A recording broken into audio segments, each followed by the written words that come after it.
India के CEO और executive director Rohan Verma साहब जुड़ गए हैं। मैप इंडिया के जो रिजल्ट्स है उस पर सबसे पहले नजर डाले थे कि किस तरह के रिजल्ट्स अब तक देखने को मिले। रेवेन्यू की अगर बात करें तो 37.5% की growth year on year basis पे देखने को मिली है। इविटा में भी अच्छी ग्रोथ दिखी है।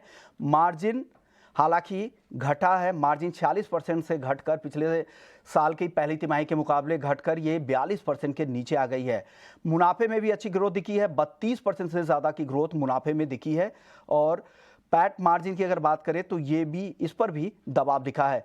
रोहन, आपसे मेरा पहला सवाल अब यही होगा कि जो ग्रोथ तो अच्छी दिख रही है लेकिन मार्जिन पर दबाव दिख रहा है, क्या क्यों सस्टेनेबल यहाँ पर नहीं लग रहा और आगे को लेकर क्या प्रोजेक्शन है?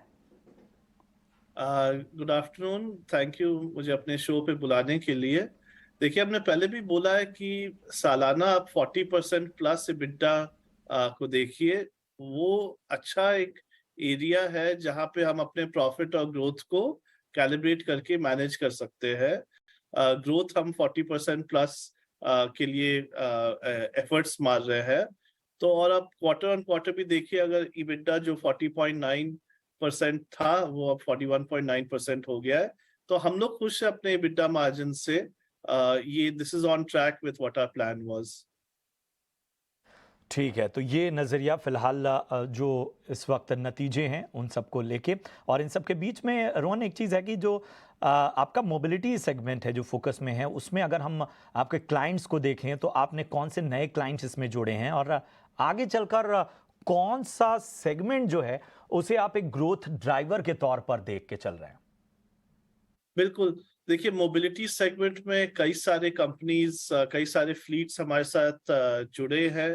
जैसे कंट्री के कई सारे स्कूल्स में हमारा स्कूल बस सॉल्यूशंस गया है, या ऑफलाइन डिस्ट्रीब्यूशन हमारे मैपल्स गैजेट्स के वो बड़े हैं।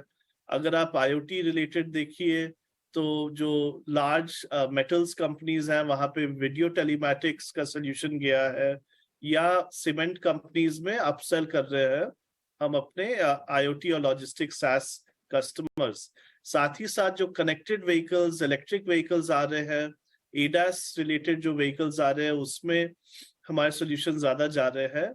और इवन ONDC बेस्ड जो एप्स है, ओपन नेटवर्क डिजिटल कॉमर्स, जो एक नए तरीके से कॉमर्स कर रहे हैं, उसमें भी मोबिलिटी वाली जो कंपनीज हैं जो कि ऑटो रिक्शा वगैरह के राइड्स देते हैं, यहाँ पर हमारे सॉल्यूशंस जा रहे हैं। तो काफी ब्रॉड बेस्ड ग्रोथ है।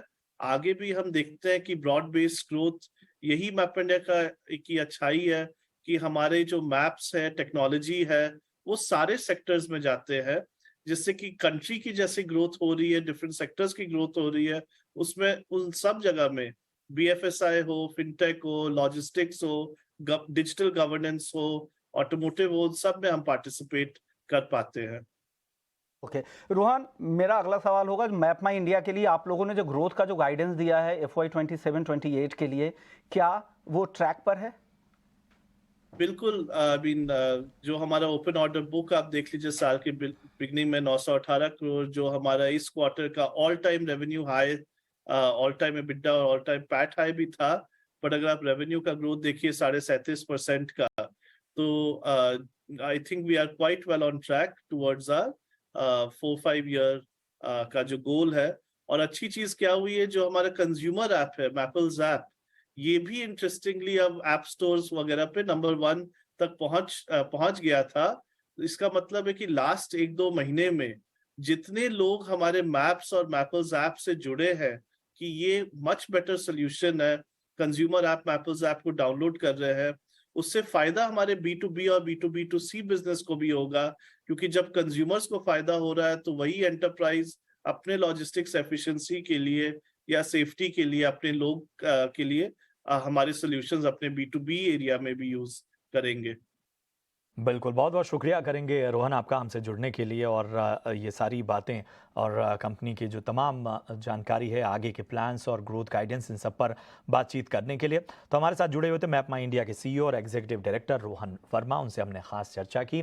और मैप माई इंडिया पे भी एक नज़रिया ज़रा ले लेते हैं। फिलहाल स्टॉक जो है वो 3.5% ऊपर नज़र आ रहा है। मंदार सर, मैप माई इंडिया यहाँ से आपको क्या नज़र आ रहा है और कोई ख़ास राय इस पे बनती हुई है आपकी? प्रशांत देखिए, इस स्टॉक में स्टॉक तो बहुत बढ़िया लग रहा है क्योंकि लिस्टिंग के वक्त ये स्टॉक 1850-1900 तक ऊपर चला था। फिर उसके बाद 1 साल से ये स्टॉक एक डाउन ट्रेंड में ट्रेड कर रहा था। नीचे 1000 रुपीज़ का एक बॉटम करने के बाद इस स्टॉक में एक ट्रेंड चेंज क्लियर कट दिखने को मिल रहा है। बहुत ही बढ़िया सा बाउंस बैक है पिछले 4 महीनों में। तो करंट लेवल्स पे मुझे लगता है कि ये स्टीम खत्म नहीं होने वाली, इसमें और हमें अपमूव देखने को मिल सकती है। ऊपर में 1700, 1750 और 1900 इस तरीके के स्टॉक में टारगेट्स बन सकते हैं।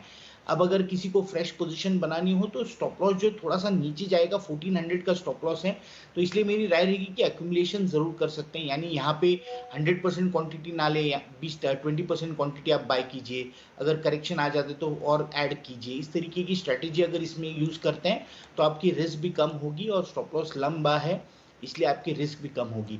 तो 1400 के स्टॉप लॉस से इस स्टॉक में जरूर पोजीशन बन सकती है। 300 के स्टॉप लॉस के साथ मैप माई इंडिया खरीदारी की सलाह, और मंदार को लग रहा है कि आने वाले समय में 1900 रुपए के ऊपर भी जा सकता है।